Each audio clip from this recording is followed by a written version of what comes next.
Sir, അതിർത്തിയിൽ വീണ്ടും പ്രശ്നങ്ങൾ ഉണ്ടാകുന്നുണ്ട് എന്നാണ് തോന്നുന്നത്. കാരണം നമ്മുടെ പശ്ചിമ അതിർത്തി മേഖലകളിൽ അത്യാധുനിക റഡാർ സംവിധാനം സജ്ജമാക്കാൻ ഒരുങ്ങുകയാണ് കരസേന എന്നൊരു വാർത്ത വരുന്നുണ്ട്.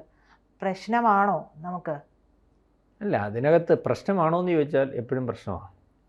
പണ്ടത്തെ കൂട്ട് പ്രശ്നം ഉണ്ടായിട്ട് നമ്മളതിനെ പ്രതിരോധിക്കാൻ നിൽക്കുന്ന ഒരവസ്ഥ ഇന്നില്ല.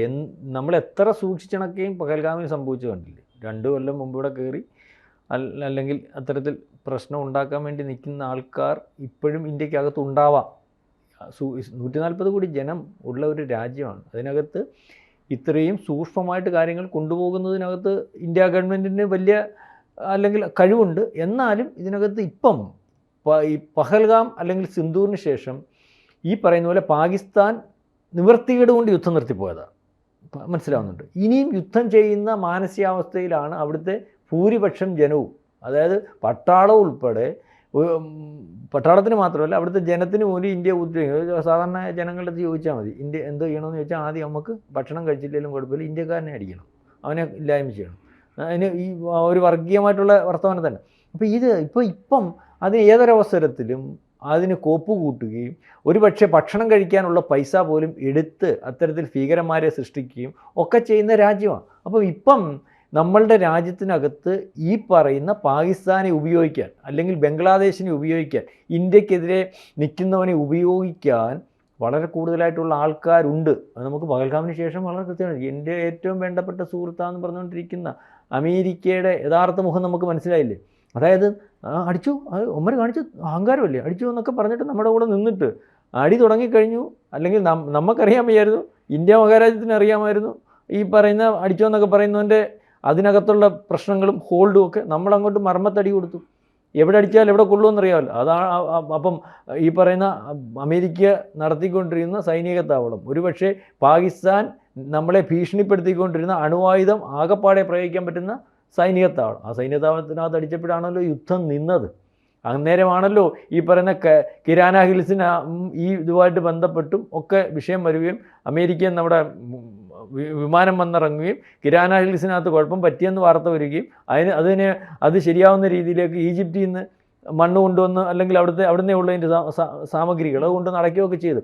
അപ്പം ശത്രുവാരാ മിത്രമാരാ എന്നുള്ള കാര്യം മനസ്സിലായല്ലോ. അതിനുശേഷം മറ്റ് അമേരിക്കൻ പ്രസിഡന്റുമാരുടെ കൂട്ട് അത്രങ്ങ് ചതിയനല്ലാത്ത, ഇനിയിപ്പം ട്രംപിനെ പറ്റി അങ്ങനെ പറയാൻ പറ്റും, കാരണം ഇയാളുള്ള കാര്യം തുറന്നു പറയും. ചതിയനല്ലാത്തതുകൊണ്ട് അതുവരെ ഒളിച്ചും പാത്തും അവന്മാർ ചെയ്തുകൊണ്ടിരുന്ന കാര്യം ട്രംപ് പറഞ്ഞു. ഇപ്പം മുനീറിനെ വിളിച്ചാൽ കാപ്പി കൊടുക്കുമോ, അല്ലെ ചാപ്പാട് കൊടുക്കുക, എന്നിട്ട് പാകിസ്ഥാനുമായിട്ടൊരു ബന്ധം സ്ഥാപിക്കുക. അതായത് ഞാൻ പറഞ്ഞു വന്നത്, പാകിസ്ഥാനെ അടിക്കാൻ പാകിസ്ഥാന് അതേ മാനസികാവസ്ഥയിൽ നിൽക്കുമ്പോൾ അതിന് ബലം പകരുന്ന രീതിയിൽ, ഒരുപക്ഷെ നേരത്തെ ചൈനയായിരുന്നെങ്കിൽ അല്ലെങ്കിൽ ബംഗ്ലാദേശ് ആയിരുന്നെങ്കിൽ മറഞ്ഞു നിന്നിരുന്ന അമേരിക്ക അതിനപ്പുറം അവരെ സഹായിക്കാൻ നിൽക്കുന്ന ഒരവസ്ഥയുണ്ട്. അപ്പം നമ്മൾ കരുതണ്ടേ? നമ്മളല്ലേലും നമ്മുടെ പ്രതിരോധ സംവിധാനത്തിനകത്ത് വലിയ വലിപ്പത്തിൽ, ഒരുപക്ഷേ സിന്ദൂരിന് മുമ്പ് തന്നെ നമ്മൾ നല്ല കരുതലോടുകൂടിയാണ്. അതിനുശേഷം നമ്മൾ 1 ലക്ഷം കോടി, ആദ്യം 50,000 കോടി രൂപ, പിന്നെ 1 ലക്ഷം കോടി, അതുപോലെ എല്ലാ സൈനിക മേധാവികളെടുത്തും പറഞ്ഞിട്ടുണ്ട് അവരോടെ കാര്യം അവരൊരു തീരുമാനിച്ചോണം. എന്ത് വേണമെന്ന് വെച്ചാൽ പറഞ്ഞു മേടിച്ചോണം. അല്ലാതെ പണ്ടത്തെ കൂട്ട് കോൺഗ്രസ് ഭരിച്ചുകൊണ്ടിരുന്നപ്പം ഇവിടെ BJP-കാരൻ എന്ന് പാർലമെൻറ്റിൽ പറഞ്ഞ നമ്മുടെ ഈ കേരളത്തിലെ ഒരു പ്രതിരോധ മന്ത്രി ഉണ്ടായിരുന്നില്ല, റെക്കോർഡുള്ള ഏറ്റവും കൂടുതൽ സമയം പ്രതിരോധ മന്ത്രിയായിട്ട്, പുള്ളിയെടുത്ത് തന്നെ ഞങ്ങളൊന്നും പറയത്തില്ല, നിങ്ങൾ സത്യം പറഞ്ഞാൽ വെടിയുണ്ടെങ്കിലും മേടിച്ച് പട്ടാളക്കാർ കൂടും. കാരണം ഇയാൾ സത്യസന്ധനാണല്ലോ, ആദർശധീരനാണല്ലോ. ആദർശധീരൻ ഇരുന്നപ്പം കാശെല്ലാം മേടിച്ചത് റോബർട്ട് വധേരയാണ്. അത് ആയുധം ഒന്നും മേടിച്ചില്ല, മേടിച്ചാൽ എഴുതി വരും. അവസാനം BJP പ്രതിപക്ഷം പറഞ്ഞു, അറിയാം, അത് വലിയ വാർത്തയായതാ, നിങ്ങൾ പട്ടാളക്കാർക്ക് തോക്കിനകത്തുള്ള ഉണ്ട മേടിച്ചു കൊടുക്കും, ഞങ്ങളൊരു അഴിമതിയും പറയത്തില്ല എന്ന് പറയേണ്ട ഒരവസ്ഥ. അതല്ല ഇപ്പോൾ ഇന്ത്യയുടെ അവസ്ഥ. ഇന്ത്യയിൽ ഓരോ ദിവസവും നമ്മൾ തദ്ദേശീയമായിട്ട്, അതുപോലെ നമ്മൾ വേണ്ടപ്പെട്ട റഷ്യയുമായിട്ട്, ഇസ്രായേലുമായിട്ട്, അല്ലെങ്കിൽ ഫ്രാൻസുമായിട്ട് നമുക്ക് വേണ്ടപ്പെട്ട വിമാനങ്ങൾ, അല്ലെങ്കിൽ നമ്മൾ ഉണ്ടാക്കുന്ന കൂടാതെ പ്രതിരോധ സംവിധാനങ്ങളെല്ലാം, റഡാർ സംവിധാനം, റഷ്യയുടെ ഏറ്റവും വലിയ റഡാർ സംവിധാനം നമുക്ക് തരുന്നതിന് വേണ്ടി വാങ്ങിക്കുന്നതിന് സോഴ്സ് കോഡ് ഉൾപ്പെടെ തരാമെന്ന്. ഇപ്പം ഈ പറയുന്ന വാർത്തയും ശരിയാണ്. ഇതിനകത്ത് വേറെ കാര്യം, റഡാർ സംവിധാനം മറ്റ് പ്രതിരോധ സംവിധാനങ്ങളെ അപേക്ഷിച്ച് നോക്കുമ്പോൾ നമുക്ക് ചിലവ് കുറവാണ്. നമ്മൾ ഈ പറയുന്ന പോലെ S-400 ഉപയോഗിക്കണമെങ്കിൽ ചിലവ് കൂടുതലാണ്. ഇപ്പൊ ഇതിനകത്ത് പറയുന്നത് കരസേനയുടെ ആകാശ് തീർ ഉണ്ടല്ലോ, ആ വ്യോമ പ്രതിരോധ ശൃംഖലയുമായിട്ട് ഇതിനെ സംയോജിക്കും. ഇപ്പോൾ വാങ്ങാൻ പോകുന്ന റഡാർ സംവിധാനം ഈ ആകാശ് തീറുമായിട്ട് സംയോജിപ്പിക്കും. ഇതിലൂടെ യുദ്ധമുഖത്തുള്ള കമാൻഡർമാർക്ക് ശത്രുവിൻ്റെ വ്യോമ ഭീഷണികൾക്ക് ഉടൻ മറുപടി നൽകാനാകുമെന്നാണ്. അപ്പോൾ കുറച്ചുകൂടെ കരുത്തുറ്റതാക്കുകയാണ്. അതെ കരുത്തുറ്റ ആക്കുകയാണെന്ന് പറഞ്ഞാൽ ഇപ്പം നമ്മൾ ഈ പല രാജ്യങ്ങളുമായിട്ടും നമുക്ക് ഇപ്പം ഇത് നമ്മുടെ തദ്ദേശീയമായിട്ടുള്ള സാധനമായിരിക്കും, അല്ലെങ്കിൽ ഇപ്പോൾ പല രാജ്യങ്ങളുമായിട്ടും നമുക്ക് ആയുധ ഇടപാടുകളുണ്ടല്ലോ. ഈ ആയുധ ഇടപാടുകൾക്കകത്ത് ഇപ്പം ഇന്ത്യ നമുക്ക് സ്വന്തമായിട്ട് വികസിപ്പിക്കാനും അല്ലെങ്കിൽ നമുക്ക് കരുത്തുമൊക്കെ ആയപ്പം നമ്മുടെ ലൈനിലേക്ക് കൊണ്ടുവന്നു. അതായത് ഇപ്പോൾ റഷ്യ എല്ലാത്തിൻ്റെയും S-400 തന്നപ്പോൾ നമുക്ക് സോഴ്സ് കോഡ് തന്നു, ചൈനയ്ക്ക് കൊടുത്തില്ല. അത് നമ്മുടെ വിശ്വാസ്യതയുടെ വിഷയം. അല്ലെങ്കിൽ ഇപ്പം തന്നെ ഫ്രാൻസിൽ നിന്ന് യുദ്ധവിമാനങ്ങൾ മേടിക്കുമ്പോൾ ആ സോഴ്സ് കോഡും അല്ലെങ്കിൽ അതിൻ്റെ നമ്മൾ പറയുന്നത് വണ്ടി മേടിക്കുമ്പം സർവീസ് അതുപോലെ അത് നമുക്ക് സോഴ്സ് കോഡ് തരുന്നതും അല്ലെങ്കിൽ നമ്മൾക്ക് വേണ്ട രീതിയിൽ ഉപയോഗിക്കാൻ പറ്റുന്നതുമായിട്ടുള്ള നമ്മുടെ നിബന്ധന അംഗീകരിക്കുന്നിടത്തുനിന്ന് മാത്രമേ അപ്പം നമ്മൾ മേടിക്കുന്നുള്ളൂ. പ്രധാനപ്പെട്ട രാജ്യം റഷ്യയും ഫ്രാൻസും ഒക്കെ. അപ്പം നമ്മളുടെ ലൈനിലേക്ക് കാര്യങ്ങൾ കൊണ്ടുവരും. അപ്പോൾ ഇപ്പോൾ നമുക്കത് തദ്ദേശീയമായിട്ട് വികസിപ്പിക്കാൻ S-400 എന്ന് പറയുന്ന സാധനം പ്രതിരോധ വകുപ്പിനകത്ത് നമുക്ക് വലിയ ഗുണം ചെയ്തു, ശരി തന്നെ. പക്ഷേ എന്തുകൊണ്ട് യുക്രൈനെ അടിക്കാൻ S-400 പറ്റുന്നില്ല റഷ്യക്ക്? അതിനെ അതിജീവിച്ച് ഡ്രോണുകൾ വരുന്നു. ഇവിടെയും ഡ്രോണുകൾ ആവശ്യം പോലെ വന്നല്ലോ.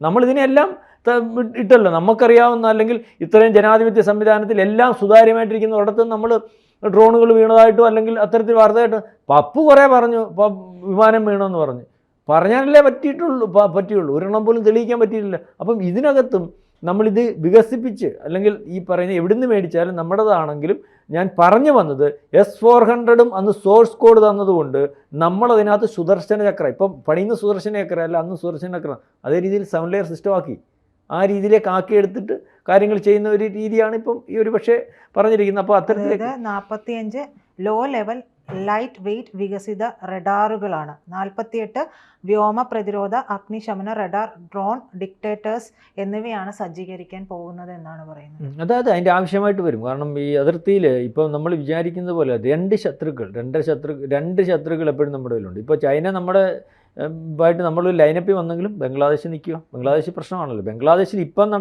ഇന്ന് നടക്കുന്നുണ്ട് സൂഫി വര്യന്മാരും അല്ലെങ്കിൽ അവിടുത്തെ മതമൂല്യവാദികളുമായിട്ടുള്ള ഈ അതിനകത്തുള്ളവന്മാർ തമ്മിൽ അടിക്കുക. അത് നമുക്ക് പ്രശ്നമാണ്. ഇതിനകത്ത് ഈ അവസരം മുതലാക്കി അവിടുന്ന് ആളുകൾ ഇങ്ങോട്ട് കയറും, മനസ്സിലാവുന്നത്. അപ്പോൾ ഇതെപ്പോഴും ശത്രുക്കളാണ്. പിന്നെ ഇതിനകത്ത് 2 ശത്രുക്കളെന്നാവും നമ്മുടെ ഇപ്പോൾ തന്നെ നമ്മുടെ ഈ സൈനിക മേധാവി പറഞ്ഞത്. 2 ശത്രുക്കൾ എന്ന് പറഞ്ഞാൽ പിന്നെ ഈ അരയെന്ന് പറഞ്ഞാൽ എന്നറിയാം നമ്മുടെ ഇതിനകത്തുള്ള ശത്രുക്കൾ അതിനകത്ത് ഏറ്റവും എളുപ്പം ആൾക്കാർക്ക് മനസ്സിലാവുന്ന രീതിയിൽ പറഞ്ഞാൽ രാഹുൽ ഗാന്ധിയുടെ കൂട്ടുള്ള ആൾക്കാർ, മനസ്സിലായില്ലേ? അപ്പോൾ അതാണ് കാര്യം. അപ്പോൾ അതെല്ലാം പ്രതിരോധിച്ചേ മതിയാവും. എത്ര സൂക്ഷിച്ച് നിന്നാൽ പോലും അവർക്ക് അപകടം പറ്റുന്നുണ്ടല്ലോ. അപകടം പറ്റുന്ന നമുക്ക് പറ്റിയില്ലേ പകൽക്കാം. ഈ പറയുന്ന പോലെ ഇതിനെക്കാട്ടി വലിയ രാജ്യമായിട്ടുള്ള ഇസ്രായേലിന് പറ്റിയില്ലേ? അന്ന് 1000 പേരിയത്തെ എങ്ങനെ നമ്മുടെ കൂട്ടേ 4 വഴിക്കും നോക്കി നിൽക്കുന്ന രാജ്യം യുദ്ധം ഉള്ളപ്പോഴും ഇല്ലാത്തപ്പോഴും ഒരു 20 മിസൈലിൽ എപ്പോഴും അവരുടെ വീട്ടിലെന്നല്ല രാജ്യത്ത് വന്നുകൊണ്ടിരിക്കുന്നതോ. അവിടെ എത്ര ശ്രദ്ധ ഉണ്ടായിട്ട് അവരുടെ അയൺ ഡോം സംവിധാനവും അല്ലെങ്കിൽ പ്രതിരോധ സംവിധാനവും കടത്തി അന്ന് കയറിപ്പോയി. അപ്പം ഇത് എത്ര നോക്കിയിരുന്നാലും 100% പെർഫെക്റ്റ് ആവണമെന്നില്ല, അപകടങ്ങൾ സംഭവിക്കും. പക്ഷേ നമുക്ക് നോക്കിയിരിക്കാൻ പറ്റാത്തൊരവസ്ഥയാണ്. പക്ഷേ നമ്മളിപ്പം വളരെ കരുതലോടുകൂടിയാണ് കാശ്മീർ ബോർഡറിൽ വനത്തിനകത്ത് വരെ നമ്മൾ ഗൂർഖ അല്ലെങ്കിൽ അത്തരത്തിൽ സെഗ്മെൻറ്റും അല്ലെങ്കിൽ ഈ പറയുന്ന ഏറ്റവും വിദഗ്ധരായിട്ടുള്ള സൈന്യ അല്ലെങ്കിൽ പട്ടാളത്തെയൊക്കെ നിയോഗിച്ച് എല്ലാം അതിർത്തി. കാരണം നമുക്ക് അറ്റാക്ക് വരാൻ സാധ്യതയുണ്ട്. കാരണം എന്താണെന്ന് ചോദിച്ചാൽ നമ്മുടെ വളർച്ചയുടെ പാതയിലേക്കാണ്. നമ്മുടെ എക്കണോമിക്കൽ ഗ്രോത്തിനെ പല രീതിയിൽ, അത് താരിഫും അതൊക്കെ തന്നെയാണ് പല രീതിയിൽ. അപ്പം രീതിയിൽ നമ്മളെ അല്ലെങ്കിൽ അങ്ങനെ വന്നു കഴിഞ്ഞാൽ നമ്മുടെ ഒരു യുദ്ധം ചെയ്യുന്നതിന് നമുക്ക് ചിലവുണ്ട്. നമ്മൾ ഈ പറയുന്ന 4 ദിവസം കൊണ്ട് നമ്മുടെ ഈ യുദ്ധം തീർന്നു പോകുമെന്ന് ഈ പറയുന്ന ആരും വിചാരിച്ചില്ല. തുടങ്ങട്ടെന്നാണ് വിചാരിച്ചത്. ചൈനയും വിചാരിച്ചു അത് ഞങ്ങൾ സഹായം ചെയ്തു തരാം, തുടങ്ങിക്കഴിഞ്ഞാൽ നിർത്താൻ പറ്റണ്ടേ? വലിയ രാജ്യങ്ങൾക്ക് റഷ്യക്ക് നിർത്താൻ പറ്റിയോ? 3 കൊല്ലമായി. ഈ പറയുന്ന ഇസ്രായേലിന് നിർത്താൻ പറ്റുന്നുണ്ടോ? ഇത് 4 ദിവസം കൊണ്ട് നിർത്തിയൊന്നും അമേരിക്കയും വിചാരിച്ചില്ല, ചൈനയും വിചാരിച്ചില്ല, തുർക്കിയും വിചാരിച്ചില്ല, നമ്മൾക്കെതിരെ നിൽക്കുന്ന ഒരു രാജ്യവും വിചാരിച്ചില്ല. യുദ്ധം തുടങ്ങിയാൽ നമ്മൾ എക്കണോമിക്കലി പുറകെ പോവും.